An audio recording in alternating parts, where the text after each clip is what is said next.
नमस्कार, आप देख रहे हैं हिमाचल दर्पण लाइव टीवी। मैं हूं आपके साथ नंदिनी जसवाल। सबसे पहले सभी दर्शकों को 73वें गणतंत्र दिवस की हार्दिक शुभकामनाएं। आज का ये खास दिन देश के हर कोने में मनाया जा रहा है और हर उन जवानों और क्रांतिकारियों को याद किया जा रहा है जिन्होंने देश के प्रति अपने प्राण न्यौछावर कर दिए। आज गणतंत्र दिवस के इस अवसर पर हिमाचल दर्पण लाइव टीवी भी उन क्रांतिकारियों और जवानों को शत शत नमन करता है जो बिना अपनी और अपने परिवार की परवाह किए सिर्फ देश के लिए मर मिटे। देश में से बहुत से आंदोलन उनके द्वारा किए गए जो जनहित में थे।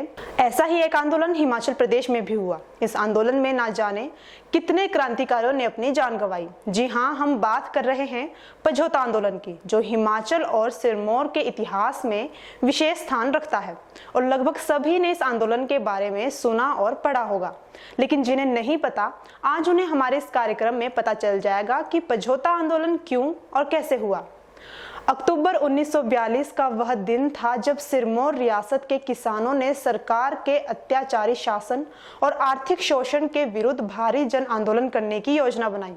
सिरमौर रियासत के गिरिवार इलाके के कुछ जागरूक किसान गांव जदोल टपरोली में एकत्रित हुए। उन्होंने गांव के स्कूल के प्रांगण में बैठक की और इसी बैठक में किसान सभा नामक संगठन की स्थापना की और यह किसान सभा पझौता किसान सभा के नाम से प्रसिद्ध हुई।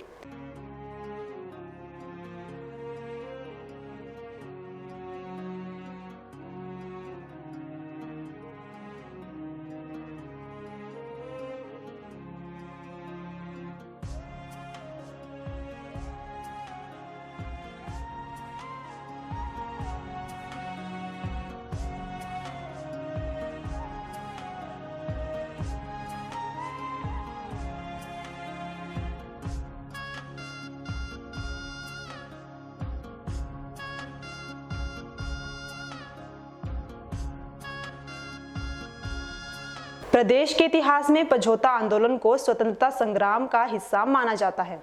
11 जून 1943 को महाराजा सिरमौर राजेंद्र प्रकाश की सेना द्वारा पझौता आंदोलन के निहत्थे लोगों पर राजगढ़ के सरोट टीले से 1700 राउंड गोलियां चलाई गई थी। वैद्य सूरत सिंह के नेतृत्व में इस क्षेत्र के वीर सपूतों ने अपने अधिकार के लिए महाराजा सिरमौर के विरुद्ध आंदोलन किया।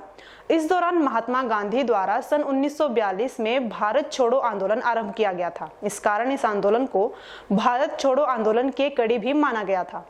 पझौता आंदोलन के बारे में जानने के लिए हमने इस आंदोलन का नेतृत्व करने वाले क्रांतिकारी वैद्य सूरत सिंह के सुपुत्र जयप्रकाश चौहान से जब बातचीत की तो उन्होंने क्या कहा, आइए जानते हैं। नमस्कार, हिमाचल दर्पण लाइव टीवी में आपका स्वागत है। मैं हूं आपके साथ आशा डोगरा। भरा नींव जो भावों से बहती, जिसमें रसधार नहीं, वह हृदय नहीं पत्थर है जिसमें स्वदेश प्रेम का प्यार नहीं। सबसे पहले तो आप सभी दर्शकों को गणतंत्र दिवस की ढेरों शुभकामनाएं। दर्शकों, आपको बताते चले कि आज हम बात करेंगे पझौता युद्ध के बारे में। जी हाँ दर्शकों, पझौता आंदोलन एक ऐसा आंदोलन था जो सिरमौर जिला में जो है पझौता नामक स्थान पर जो इस आंदोलन की शुरुआत की गई। पझौता आंदोलन के बारे में बातचीत करेंगे। हमारे साथ बातचीत करने के लिए आज मौजूद है जो पझौता युद्ध में मुख्य जो नेता थे, उनके पुत्र जयप्रकाश जी। इनसे हम जानने की कोशिश करेंगे कि क्या क्या उस समय परिस्थितियां रही होगी, किन किन कारणों की वजह से ये पझौता युद्ध हुआ और क्या इस युद्ध के पीछे जो है मुख्य इसकी वजह रही होगी। तो सर, सबसे पहले तो आपका स्वागत है हिमाचल दर्पण लाइव टीवी पर। नमस्कार जी, धन्यवाद। पझौता आंदोलन के बारे में मैं बात करने से पहले आप सबको और दर्शकों को बधाई देना चाहता हूं। जहां तक पझौता आंदोलन की बात है, मेरा जन्म वैसे तो 1950 में हुआ है और पझौता आंदोलन 1936-37 से लेकर और 42-43 तक ये 2 चरणों में जो हमने सुना पिताजी से, माताजी से और अन्य जो इसके भुक्तभोगी हैं उनसे सुना हुआ है, तो उसके आधार पर मैं ये बात कह सकता हूँ कि भाई ये 2 चरणों में पझौता आंदोलन का जो ये शुरुआत हुई है। पहला चरण 1937 में हुआ।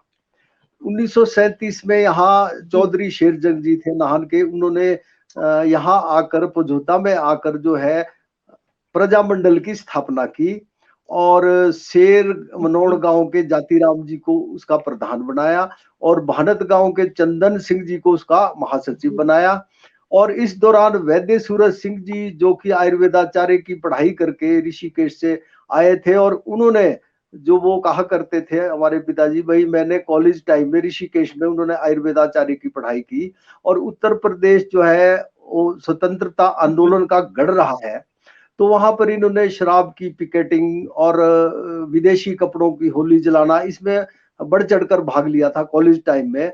और जो पिताजी कहा करते थे कि भाई मैंने वही प्रण लिया विदेशी कपड़ों की होली जलाते हुए कि मैं आजीवन जो है खादी धारण करूंगा, और उन्होंने अपने अंतिम क्षण तक जो है खादी को धारण किए रखा। तो जब वो वहां से आए तो 1937 में नाहन में जाके उन्होंने भी प्रजामंडल की सदस्यता ग्रहण कर ली, और सिरमौर रियासत को जो यहाँ लोगों में भी थोड़ी जागरूकता, और वो ये चाहते थे भाई स्वतंत्रता आंदोलन में हम भी कुछ ना कुछ कर गुजरे। तो यहाँ सिरमौर रियासत द्वारा बहुत सारे अत्याचार किए जा रहे थे लोगों पर, तो उन्होंने लोगों को जागरूक किया, और इस जागरूकता की वजह से ये सिरमौर रियासत के नजरों में खटक गए, और उन्होंने जो है इनको धारा 353 के तहत जो है एक जाली मुकदमा इन पर बनाया। ये शायद नवंबर 1937 की बात है जो पिताजी कहा करते थे। तो तब ये परेशेर गांव में गए, और जो जातिराम जी थे उन्होंने इसके बारे में चर्चा की। तो प्रजामंडल ने ये निर्णय किया कि इस वैद्य सूरज सिंह जी की गिरफ्तारी के विरोध में हम हर रोज 5-5 आदमी जो यहाँ से गिरफ्तारी देने जाएंगे।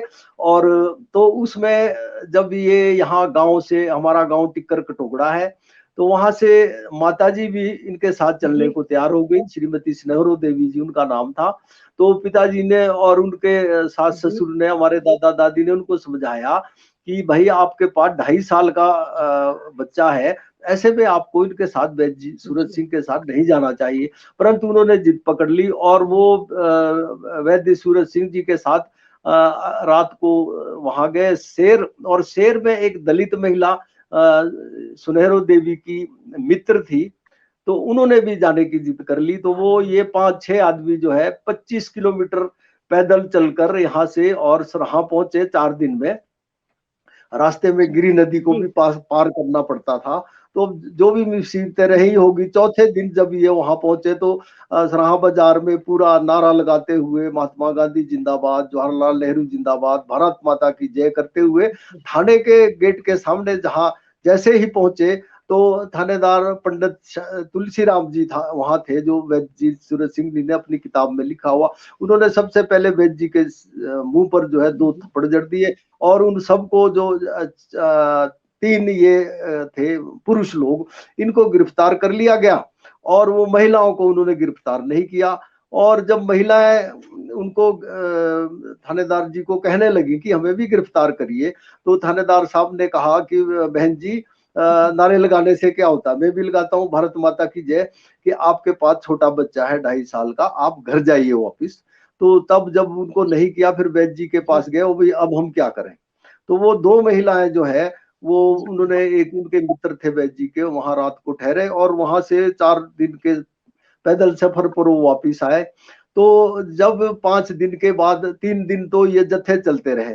उसके बाद रियासत सिरमौर ने जो है जहलवी पुलिस बुलाकर जो है इस आंदोलन को कुचल दिया, और फिर वहां तहसीलदार साहब ने भी वैद्य सूरज सिंह जी से और जो 10-12 और लोग थे उनको कहा कि भाई अब जो है आंदोलन को कुचल दिया गया है, आपके पक्ष में कोई जत्था आने वाला नहीं है, इसलिए जो है उनको भाई आप जमानत लेकर चले जाओ। तो उन्होंने कहा हम जमानत तो लेंगे नहीं, आपने ऐसे छोड़ना है तो छोड़ दीजिए। आपने देखा कि क्रांतिकारी वैद्य सूरज सिंह के सुपुत्र जयप्रकाश चौहान ने बताया कि किन परिस्थितियों में ये आंदोलन हुआ और इसका क्या कारण रहा। स्वतंत्रता संग्राम का इतिहास लोगों को राष्ट्रभक्ति की प्रेरणा देता है, और हमें भी मातृभूमि की रक्षा के लिए अपने प्राण न्यौछावर करने वाले महान सपूतों की कुर्बानियों एवं आदर्शों को अपने जीवन में अपनाना होगा, ताकि देश की एकता एवं अखंडता बनी रहे। आज के इस खास कार्यक्रम में बस इतना ही। आप बने रहिए हमारे साथ और देखते रहिए हिमाचल दर्पण लाइव टीवी। एक बार फिर से सभी दर्शकों को 73वें गणतंत्र दिवस की हार्दिक शुभकामनाएं।